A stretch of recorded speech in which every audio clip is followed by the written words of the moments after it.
Did you know that prior to joining the Union, Kansas had four constitutions? Yeah. Have you heard of the Compton Constitution? It was a pro-slavery document drafted in 1857 by Southern advocates in Lecompton, Kansas.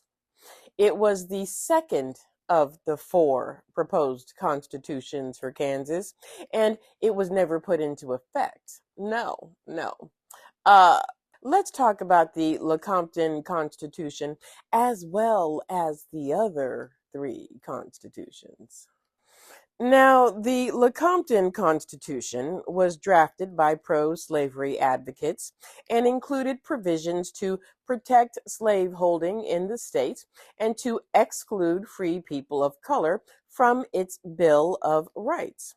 Article 7 protected slavery, referring to enslaved people as property, and prevented the legislature from emancipating slaves without their owners' consent and without full compensation to their owners. President James Buchanan endorsed the Lecompton Constitution before Congress because, of course, he would. Yes. But then he was a vocal supporter of slaveholders' rights. So, obviously, he would support the Constitution. The Constitution was approved in December of 1857, but the election was rigged. This was Kansas. It was called Bloody Kansas for a reason, okay? There was fisticuffs happening at the same time. So I'm not surprised that the election was rigged, okay? Okay. This was December of 1957.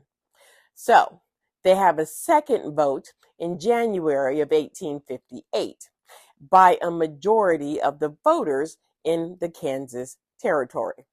Now, it's sent to Washington. Buchanan endorses it again. It's approved by a Southern-dominated Senate. The House sends it back to Kansas for a vote. It was overwhelmingly defeated a second time on August 2nd, 1858. They're like,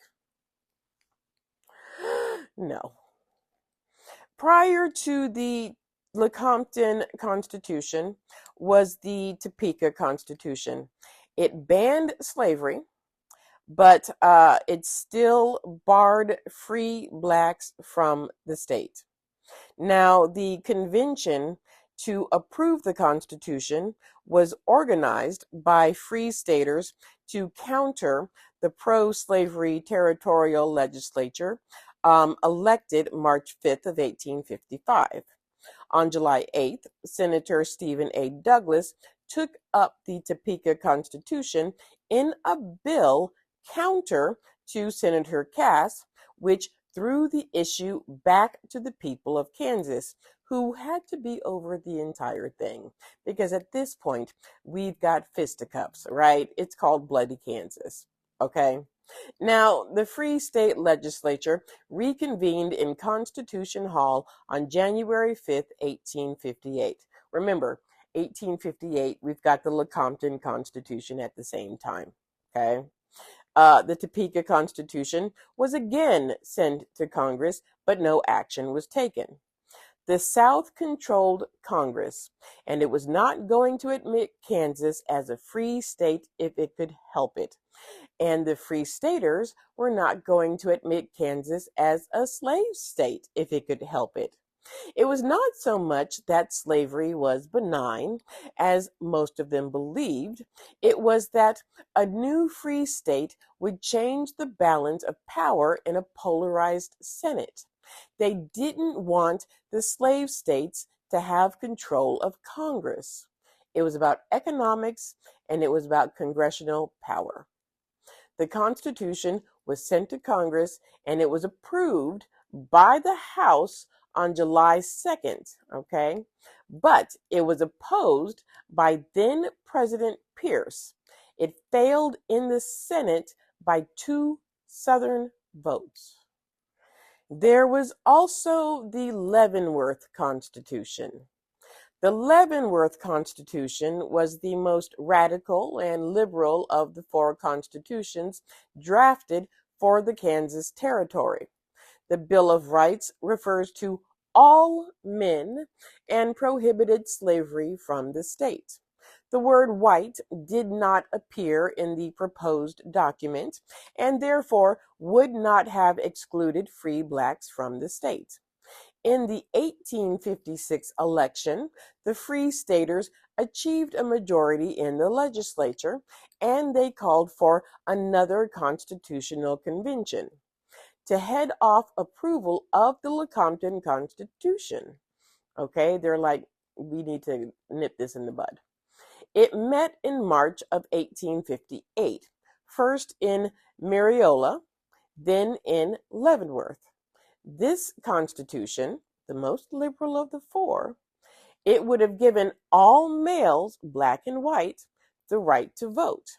It was sent to Congress January 1859, a year after Lecompton and a year after the Topeka Constitution, okay?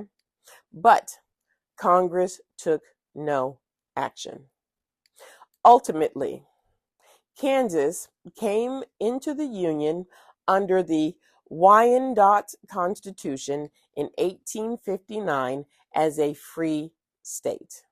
It rejected slavery and denied voting rights for blacks and Native Americans.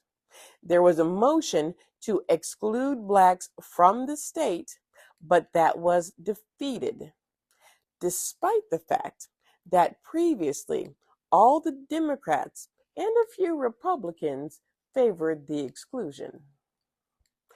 Coincidentally, Kansas was admitted to the Union as a free state just as soon as the pro-slavery senators who had blocked it withdrew from the Senate because their states had seceded.